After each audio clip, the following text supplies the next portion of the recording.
Welcome to another edition of the Walker Valley Football Coaches Show, presented all season long by Wholesale Supply Group. This is the Week 6 show, Cleveland Week. Coach Akins here with us as usual. I'm Andy Morris along with my good friend Jacob Mason.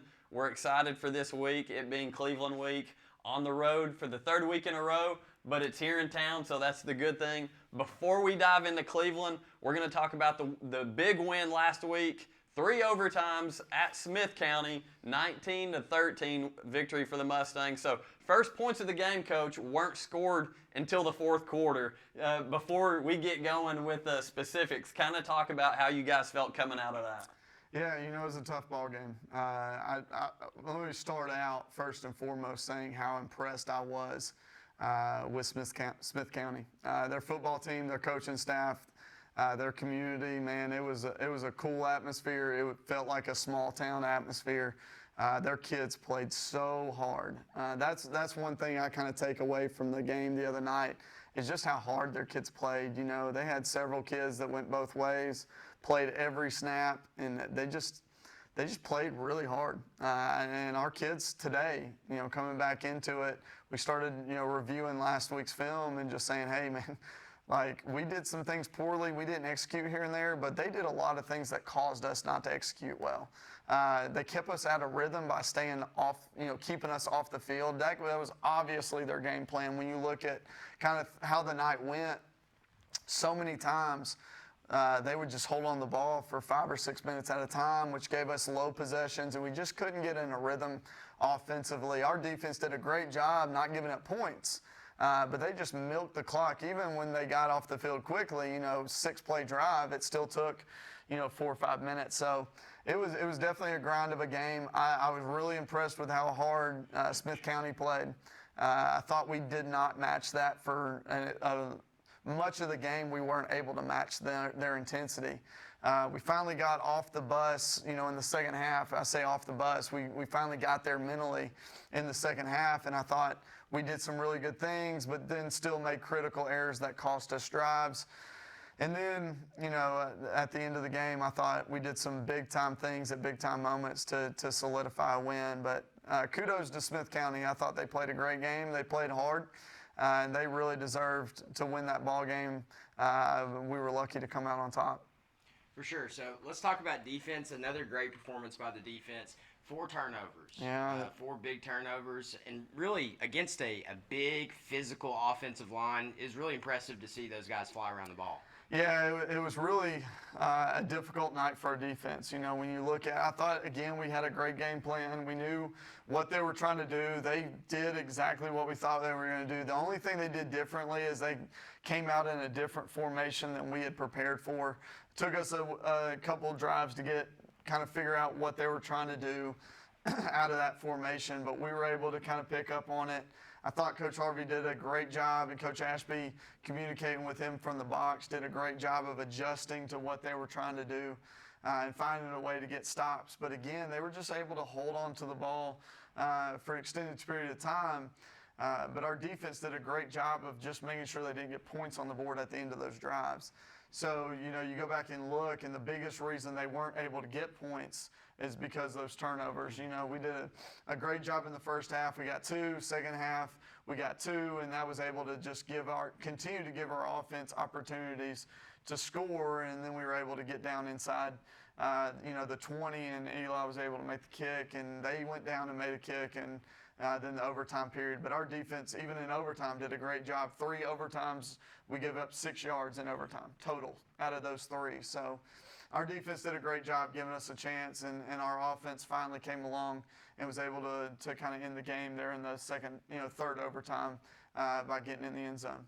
And real quick, I want to give a shout out to Ethan Evers, who's producing our show. If you're able to watch the video feed of this, you're going to get to see some good highlights from last week's game. If you're listening during the pregame show, we're going to be narrating it so you guys can kind of enjoy listening to Coach Akins recap what happened specifically with those defensive turnovers he was just talking about. So let's start first of all, Tucker Ownby, big interception in the first half. I believe that was actually in the second quarter. Mm-hmm. Talk about how that kind of got things going for you guys a little bit as far as momentum. Yeah, all these. Anytime you get turnovers, we have a big board where we have certain goals that we want to accomplish throughout the game.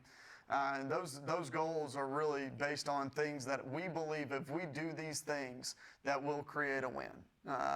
We don't talk much about winning the game. We talk about the things we need to do to create an opportunity to win. Our defense hit all three of their goals. They got 2 or more turnovers. They stopped the team on third down at a 33% or less, and then they held them under 24 points. And those are the things that we try to accomplish to make sure that we win the game. Defense was able to hit all of them. But the 2 first half turnovers were huge. Again, both of them were in their territory where they were driving, and we had to create a stop. And Eli's forced fumble and then Tucker's interception were 2 big plays to kind of just give us some momentum and some life. So our defense, turning them over was a really big deal. And of course, he talked about Eli Denton's forced fumble. That was recovered by Spencer Jackson. So Spencer, once again, all facets of the game contributing to these victories. You talked about third down conversions. Smith County was 7 of 16, so that's under 50% third down conversions. And I think off film it was even less than that. I think when we actually get into the film, I think they were more like 4 of something, which gave them a percentage that was below the percentage we were going for. So, I thought we did a really good job. Anytime you get off the field, they did a good job of putting themselves in, winnable third downs. We did a good job of stopping those things. So, really proud of our defense. Again, they gave us an opportunity over and over and over, and offense was finally able to break through just a little bit at the end of the game. Okay, so Coach, one thing we talked about, third quarter, still 0-0 at halftime going into the half. 0-0 coming into the third quarter. Jacob, 3 big turnovers. I believe it was 2 turnovers. 2 turnovers. 2 in the first, 2 in the second. That's right. So 2 in the second there. Talk about coming out of halftime. What the feeling was in a 0-0 game. Yeah, not a lot of fun on offense. I thought our defense played great. They still had some things they had to cure up. And looking at the film on the sideline, you see our linebackers didn't really play well in the first half. Judah missed some reads. Eli wasn't himself. He wasn't flying around like his normal self. Like I said, I think we were stuck on the bus. And for us to be stuck on the bus and still hold them to 0 kind of tells you how much talent we have. But we can't play with that lack of emotion that we played with the other night. But second half, we got some of those things cured. I thought Judah and Eli played a great second half. And the guy we're missing is Brady Montgomery. We kind of put him in some spots to make plays at a position we didn't really practice him at, and he was able to do that. So, but the 2 turnovers in the second half, again, one by Miles Mann, a sack fumble that Israel recovers, and then an interception by Spencer Jackson again. Spencer was responsible for 2 of the turnovers, 2 of their 4 turnovers. So, thought we played a great game defensively, even with a lack of energy in the first half. But those things just kind of led to, a weird night offensively, and just weren't able to move them. Those big bodies, they were huge up front, offensive line and defensive line, and we just couldn't move them. And we didn't have enough stuff in our playbook. Our menu, we talk a lot about our menus. What's this menu? What's that menu? Well, we've worked so much on our base menu that we didn't have some of the read stuff that we needed in to combat that size. And that's some coaching things that I think that we fell short on as a coaching staff. They did a great job of squeezing our power to make that room really small, tight windows to run in, and we just weren't. Cam Davis kind of popped some runs there, but we couldn't consistently create room to run the football.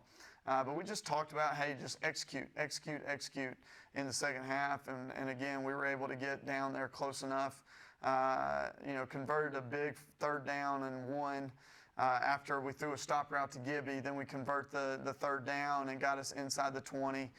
Stalled out, but we were able to make the kick, and that kind of gave us the lead. But it was just a weird night, and we didn't do a whole lot of screaming and yelling at halftime. It was just, hey, get here. You got to get here. Get off the bus, play with emotion, play with effort, match their intensity, because they played with so much intensity. That we didn't match early on, but as the game went on, I thought we started to match it. And then after the second overtime, when we scored after they scored, I think they kind of lost some wind in themselves, and we were able to finish the game there. So, Coach, a couple guys you talked about, Brady Montgomery actually finished the night with 16 tackles. Yeah. He's been a pleasant surprise to watch on your defense.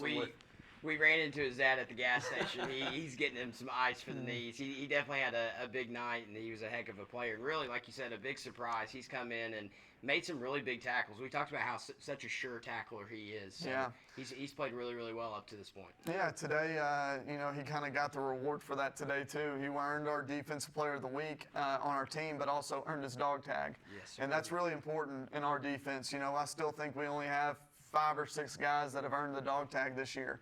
So he was one of the 5th or 6th guy to earn that this year, and he deserves it. He's played really well.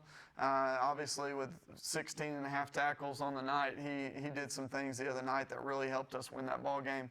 And he's done that over and over and over, and we're really excited about who he is and his talent. And, man, he's a missile when he comes in there, and he'd chop you down real quick. So really proud of what he's done and his ability to play. So.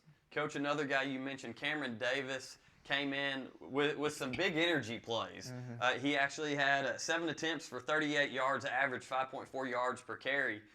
His longest run was 12 yards.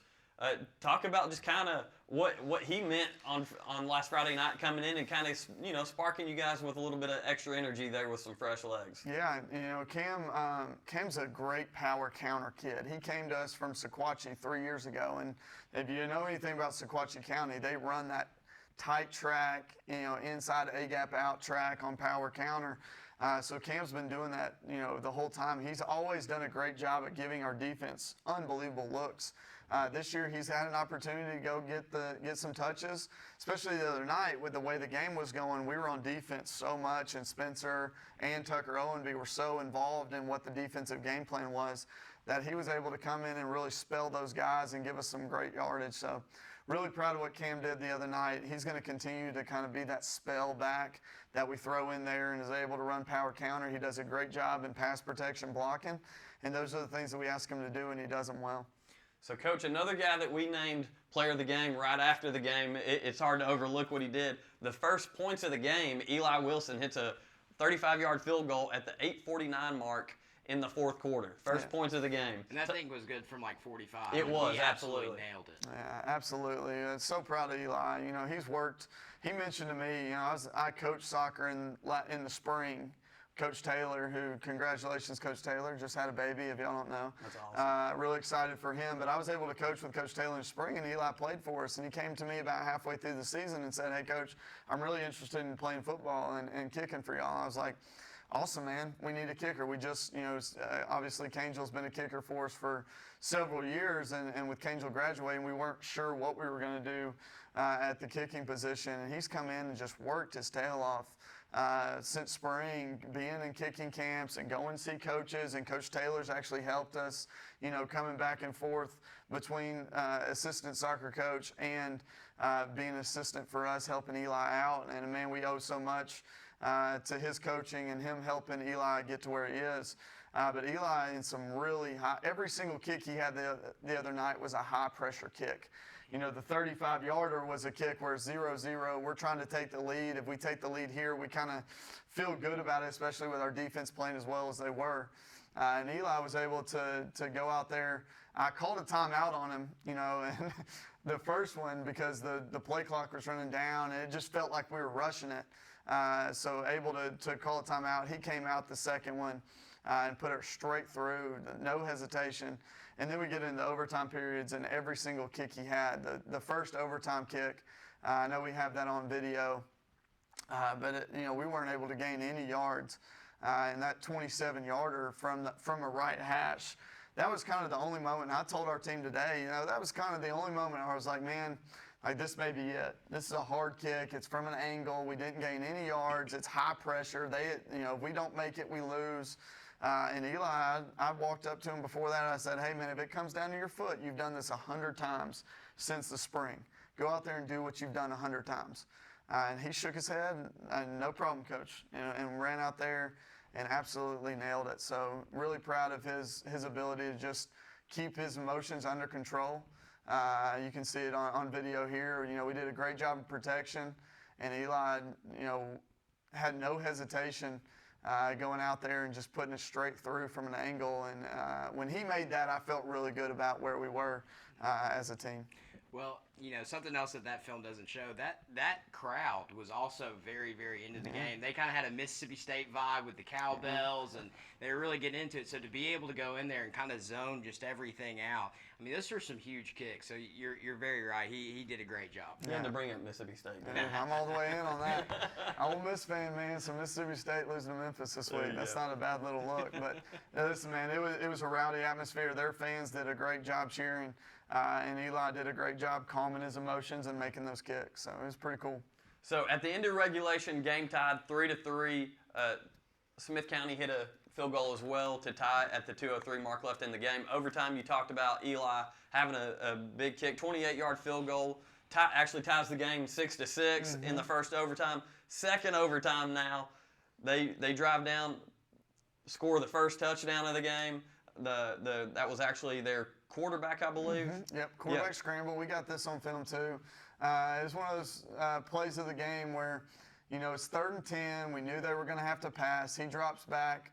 I thought we got a good pass rush on him. If you watch here, he kind of rolls out to his right. We don't do a great job here leveraging this. We got too many guys going to hat. They missed a clip right there, and that was kind of frustrating because it was right in front of the ball, and it really is what sprung that kid. I think if we don't get that clip there, if Tucker doesn't get hit in the back there, I think it's a pretty easy tackle. If nothing else, he turns it back inside to all those other hats. You can see it right there. Yeah, but we got to do a better job of leveraging that and making sure we get that on the ground. That's a big-time play by that kid. That kid's a competitor, man. Like I said, they played incredibly hard, and at that point, they had a lot of energy. And they celebrated really hard and made the extra point, put them up 13-6 there after the first possession. We come out the first play of our turn in overtime and run buck sweep to the boundary. Ryan Lay, we get a good little block off the edge. We put Eli in to kind of handle the edge here. So Eli handles the edge with the defensive end. Alex Smith pulls out in front of it and gets a kick. Chop gets the Mike linebacker from the inside, and Ryan's able to cut inside all that. The key block there, though, is that tackle. The right tackle goes out there and blocks the alley defender, and then Chop gets the inside guy, and Ryan's able to find a crease. So that's a big-time play, and that, like I said, once we got that touchdown, you felt kind of the wind come out of their sails. And obviously Eli goes in. Still not a tie game. Eli goes in. Blaine Lowe does a great job snapping. Ryan with the hold, and Eli makes the extra point, and again makes it look easy. I mean, he went through there. Great job in protection. Don't get lazy on the extra point. Step into your gap. If you get run over slow. And we get run over slow here, and we're able to make it a 13-13 game at the end of the second overtime. And as you said, at that point, we could all kind of feel that the wind had been taken out of their sails, to say. And really, as you said earlier, they had a lot of guys that were not only playing both ways, they were playing special teams. 33 is another kid for them, Curry, who we were extremely impressed with. He was their long snapper. He carried the bulk of the carries for them throughout the night, and he was taken off the field with an injury and then has to waddle back in injured to be the long snapper. Yeah, and he comes back in the next offensive series and runs the ball. And you could see that really affected them in that third overtime. So he was kind of their heavy back, and he had a ton of carries throughout the night. But that third overtime, he had been cramping. The first play of that third overtime, he cramps. So they're not able to give him the ball. They have to turn around and give it to their other running back, who's just not as big, not as talented. Is a faster kid, but we deal with speed much easier than we deal with that heavy running back that's just coming downhill. So we were able to get two really good plays, and then I think we got video of the missed extra point. But our defense in that third overtime was able to really, really pin their ears back and kind of know what's coming. Did a great job of reading guards. And they ran a counter play that we were able to stop. And I think they actually lost 4 yards on that counter play on third down. And then I think that pressure off that edge kind of pulled that kick to the left and went into the third overtime knowing any points here and the ball game's over. Coach, one thing that we pointed out during our radio broadcast, their kicker, number 74, not your average kicker. 330 pounds listed on their roster. Yeah, he's a and he did a good job for them throughout the night as well. And as you said, I think even with the kicking game, it just kind of caught up to them. Yeah, it's just a lot on that kid, and being a kicker, like we said on Friday, being a kicker is one of the hardest jobs because you're going to get all the praise if you make it like Eli is, and you're going to get all the blame if you don't. That kid does not deserve that, man. That kid played an unbelievable game on offense and defense, and obviously making the pressure kicks that he made throughout the game. So, nothing to hang his head about. But, going into our possession of the third overtime, knowing all we have to do is put any points on the board, we felt really good about that. We went into our load set, our heavy set, and ran it 3 straight plays. The third play, we were able to get it down, or the second play, we were able to get it down to the 2. And then the last play, number 71 had been a thorn in our side all night. So we flip over away from 71, and we're able to run the ball. We cut the backside off. Chop, if you replay this, Chop has a really great block to kind of seal the backside. Ethan's able to cut number 71 off here on the left side of the offensive line, and that creates that gap that Ryan's able to get into the end zone. So, great job by our guys. You can see both sides at the end of this. Just there's not even a huge celebration here. It's just an exhaustion of, hey, we're glad it's over. We're glad this is over. We don't have to keep going, but happy for our guys, happy for being able to fix this stuff we need to fix off a win, and kudos to them for playing so hard. I know you had your own play of the game on Friday night that we talked about at the counter. That's a play that they had success earlier on in the game, and you guys did really, really well adjusting, because I know they went to it a couple times down in the red zone, and then they tried to go back to it there in overtime. Talk about the adjustment that was made and what they did to be able to recognize it so quickly and see it and really stop for a huge 4 yards lost there in overtime. Big time play, and we didn't really change much scheme. It's just our Judah and Eli both got their eyes where they're supposed to be. And defense is so much on eye discipline, and both of them read their guards. The guards told them it was counter, and they were able to make a play over there. Miles Mann got great penetration on that play too, which allowed Eli to come unblocked and make the tackle on that. So, it's an eye discipline thing. And, we talk a lot about discipline and what it means. That's what discipline is. It's doing your job when it's time to do your job the way it's supposed to be done. And Eli, Miles, and Judah all did very well on that play. And it really, I think it won us the ball game. That stopping that counter, putting that in a long yardage kick, as long as an overtime kick can be, is a big-time play by our defense that gave us an opportunity to go have a really relaxed drive there at the end of the third overtime. So once again, the final from Smith County, Walker Valley 19, Smith County 13 in a 3 overtime exciting game. And I tell you what, Coach, I know you guys got back late. We did too as well after 2 a.m. Everyone was exhausted, but I heard that you stuck around and that you and your staff did some things as well. Yeah, typically we stay around and we watch the game afterwards. And it was one of those games where it was like, guys, y'all can go home. I don't mind if you go home. I got to stay and watch this. I got to see what I couldn't even really piece together what happened and where we missed some things, execution-wise. But man, it's a lot better staying up there till 4 o'clock after a win than it is after a loss. So. That's right. You got to keep the routine. You got a winning streak going on. So. We stay up there and watch it just to get a emotional. Just watch it through, and then the next day is typically when I'll sit down and I'll actually break down what happened. So it was good to watch it and good to see us find a way to win. So with that, we're going to take a commercial break. I'm Andy Morris with Jacob Mason, and of course, Walker Valley head football coach Drew Akins. We'll be right back to discuss Cleveland Week, Week 6.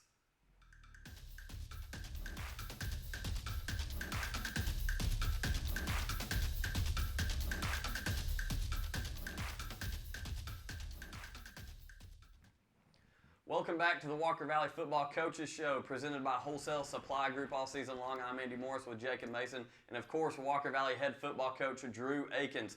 Mustangs are 4-1 on the year. They're also getting ready to face another 4-1 team, crosstown rival Cleveland Blue Raiders. Coach, talk about what's going on this week and preparation for the game. Yeah, first off, how impressive is it that the 3 teams in Bradley County are doing so well? I saw a stat that said all 3 teams combined were 13-2, and it shows how much commitment our area has put into being successful on the football field, being successful in athletics. And it takes more than just a football team saying, hey, we want to win ball games. It takes a community, it takes a school, it takes principals, it takes a central office to say, hey, we're going to put the investment into these programs for them to be successful. And I think it's obvious in our county and the city schools that we've put an emphasis on our football stadiums, on our scoreboards, on all these things, and it's kind of trickled into the football programs being successful. So really impressive. Cleveland's come a long way in the past 2 years. When we saw them a couple years ago, they really didn't have an identity. They didn't know who they were. You turn on the film now, they have, not only do they have an identity of who they are, but they have some energy behind their program, some momentum that we feel as a program. Same idea that they've come off some average seasons, below average for their standards, and they're coming into a season where they really believe that they're a team that can beat anybody, and you can see that by the way they play on film. I think Coach Wheeler's done a great job, in our interactions. Coach Wheeler and I have really shown a lot of respect for each other. I have a ton of respect for what he's done before he got to Cleveland. He was at Covington and was able to go to the finals at Tennessee Tech. I think 2 or 3 times, and just his ability to take a program and put them in position to win ball games on Friday nights. Really impressed with Coach Wheeler and what he's done with that program over the past 2 years. You see a true identity out of them, which they haven't had, in the previous years. So look forward to the opportunity. I think it's going to be a great game. With Bradley Central being off on a bye week, I think it's going to be a lot of Cleveland at this game, a lot of Cleveland City at this game. And it's an exciting opportunity for our kids to get in front of a lot of eyes and show how far we've come as a program as well over the last 3 years, eyes that haven't really been able to see us. For sure. Cleveland got a good running back over there. Mm-hmm. Their defense, really all of the defenses in town have had great showings. So very excited to see them get to play. I haven't personally got to see them play yet. Probably going to go watch some film on them, see who some of their studs are. I know they've got Tito Boyd as the running back. Had a good week last week against Farragut. So, excited for that game. 7:30? 7:30 kickoff. And talk about just some of their kids. Tito, obviously, over 300 yards last week, is a great runner. He reminds me a lot of the kid we had last year, Heath Tanksley. They run similar. Heath, they're straight line, power counter, run downhill type kids, and they're hard to tackle. They got a receiver on the outside committed to Memphis named Destin Thomas. Destin's one of the best athletes, I think, in this area. He won Athlete of the Year last year in the Cleveland Banner, so he's a 2-year kid that's really made a huge impact with them. Tate O'Brien plays wide back for him, and he's obviously an athletic, talented kid. He plays both sides. In the Bradley Central game, Tate had 3 strip sacks in the first quarter. Wow. So it's somebody that we're going to have to make sure that we have our eyes on and attention on when it comes to pass protection. But they just got athletes all over the place. Leo Palele's back in town. He moved out of town last year and is back playing Mike for him, and he's just a physical, athletic kid that's able to stop run. He's a great run stopper at linebacker. So we're going to have our hands full. They definitely have talent at every position, and excited to go over and kind of see how we match up with that talent. I know, we're going to have to make sure that we have some things for Tate because he's been such a disruption. But you talk about the defenses, they've only given up, the most points they've given up all year is 24 points. Most points we've given up is 24. They gave up 28 to Bradley, but also in that there was 2 defensive touchdowns, 2 pick sixes that Bradley Central had. So they only scored 14 on offense. And then you look at, Farragut scored 24. Everyone else has been below that. So they're definitely talented on the defensive side of the ball. They don't give up points. They're active. They move around a lot. And they attack you. So we're going to have to do a great job offensively of making sure that we follow our assignments, that we do what we're coached to do, and that we try to find a way to get our guys open in the secondary. Coach, 3rd away game in a row for this Mustang team. This one is just right down the road, though. How happy are you guys about that? Yeah, I enjoyed the past couple weeks kind of getting out and it being able to just be football. 2.5 hour drive is a little bit more than we bargained for. But again, I wouldn't trade it because it was such a cool atmosphere and such a cool night for both programs, that evening. But yeah, I mean, getting back in town, being able to play in front of our fans, more than just the parents and the people that are willing to travel 2.5 hours, which so thankful for those people, but being able to play in front of really the city. I think we're going to have a lot of our city out here, wanting to come watch this. So excited about that, excited to put on, our show in front of that. It's going to be an opportunity for us to really show how far we've come.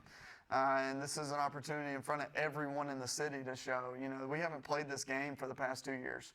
It's been off the schedule. We chose not to play Cleveland the 2 years before I took the job. So this is a renewed rivalry. It'll be exciting for both programs. I think there'll be a lot of energy on both sides. We got to control those emotions, just like we talked about at Bradley Central, controlling those emotions and just doing what we're coached to do. So should be a fun night. I know it's two great programs that are really moving in the right direction, and it will be a fun battle. I'm pretty sure it's homecoming for Cleveland, It is, too. it So is. there's going to be some alumni and people coming home. It's going to be a fun atmosphere. So Yeah. if you're in town, come out, support your Walker Valley Mustangs. 7:30 kickoff at Cleveland High School. So we're excited to call it, excited that rivalry's back. Yeah, for sure. That's right, and we've enjoyed the road trips as well. But this game right here, It's nice to be right here. this game is actually closer to our homes than the home games It's here at gonna- Walker Valley. It's So. going to be really nice to just get on a bus and travel That's 10 right. minutes opposed to 2.5 hours. So we're excited to be back in town. That's right. So as Jacob said, 7:30 kickoff at Raider Stadium. You can catch us live on Sports 99.1 pregame. Will start around 6:15, 6:30ish with kickoff at 7:30 once again. I'm Andy Morris, Jacob Mason, head coach Drew Akins. This has been another episode of the Walker Valley Coaches Show. This is week 6, Cleveland week. Go get them, One Valley.